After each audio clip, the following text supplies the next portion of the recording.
सार्वमंथन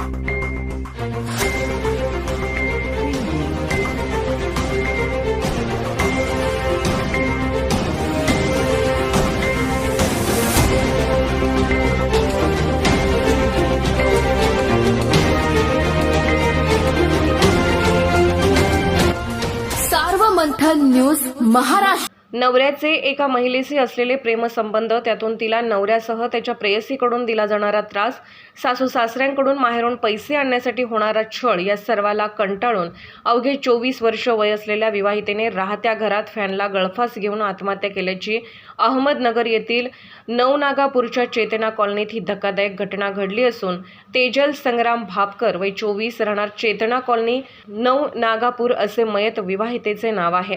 या प्रकरणी MIDC police ठाण्यात नवरा, सासू सासरे व नवऱ्याची प्रेयसी अशा चौघांच्या विरोधात गुन्हा दाखल करण्यात आला असून नवरा व सासरा यांना अटक करण्यात आली आहे, तर सासू व प्रेयसी फरार आहे।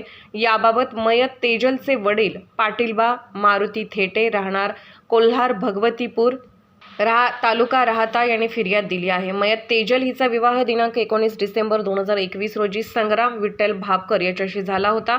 मात्र संग्राम याचे लग्नापूर्वीपासून शेजारच्या एका महिलेसोबत प्रेमसंबंध होते। लग्न झाल्यावरही ते सुरूच होते। याची माहिती तेजल हिला समजल्यावर तिने विचारणा केली असता संग्राम याने तिला मारहाण करत त्रास द्यायला सुरुवात केली। तसेच तिला माहेरून पैसे आणण्यास सांगू लागला। एकदा तिने माहेरून 1 लाख रुपये आणूनही दिले होते, मात्र त्याची मागणी वारंवार होऊ लागली। तिला होणाऱ्या त्रासाबाबत तिने माहेरी सांगितलेही होते। सन 2023च्या सुरुवातीला नवऱ्याच्या बाहेरील प्रेमसंबंधावरून दोघांमध्ये जोरदार वाद झाले, त्यामुळे तिने स्वतः हातावर ब्लेडने वार करून घेतले होते। त्यावेळी दवाखान्यात उपचार घेतल्यानंतर 15 दिवस ती माहेरी राहिली। त्यावेळी सासू संगीता, सासरे विठ्ठल भापकर व त्याचे आणखी एक नातेवाईक तिच्या माहेरी आले। यापुढे असे होणार नाही असे सांगत तिला सासरी घेऊन आले, मात्र तिच्या नवऱ्याच्या वागण्यात काहीही फरक पडला नाही। उलट ती महिलाही तेजल हिला त्रास द्यायला निघाली। तू नवऱ्याला सोडून जा म्हणत धमकावू लागली। नवराही शिवीगाळ मारहाण करत होता। सासू सासरे मात्र त्याच्या मुलाचीच बाजू घेत तेजल हिच्याशी वाद घालून तिला त्रास देत होते। या सर्वांच्या त्रासाला कंटाळून अखेर तेजल हिने बुधवारी सायंकाळी राहत्या घरात फॅनला गळफास घेत आत्महत्या केली। याबाबत प्रारंभी MIDC पोलीस ठाण्यात अकस्मात मृत्यूची नोंद करण्यात आली होती, मात्र गुरुवारी दिनांक 12 रात्री मयत तेजलचे वडील पाटीलबा मारुती थेटे यांनी दिलेल्या फिर्यादीवरून पोलिसांनी नवरा संग्राम विठ्ठल भापकर, सासू संगीता विठ्ठल भापकर, सासरा विठ्ठल पोपट भापकर आणि नवऱ्याची प्रेयसी अशा चौघांच्या विरोधात आत्महत्येस प्रवृत्त केल्याचा गुन्हा दाखल केला आहे।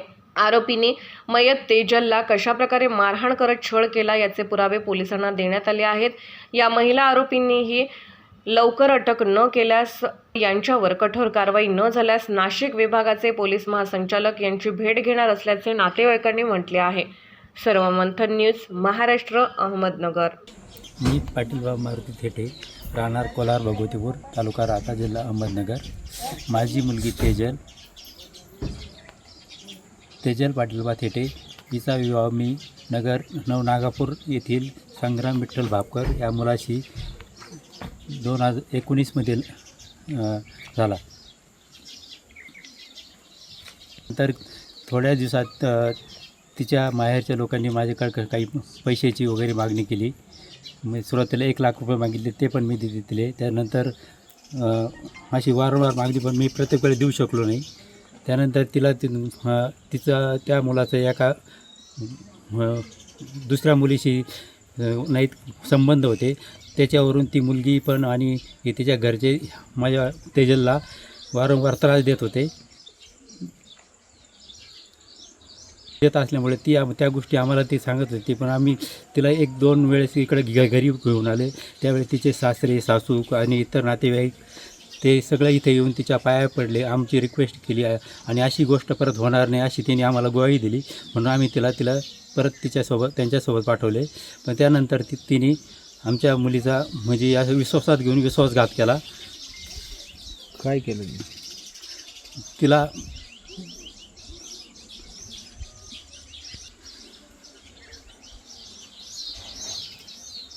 तिचा विश्वासघात केला आणि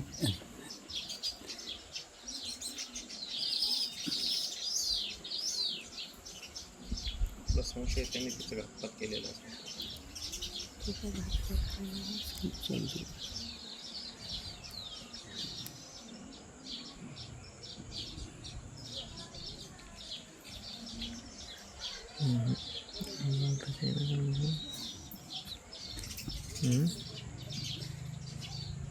काय घटना झाली ना ते कुठे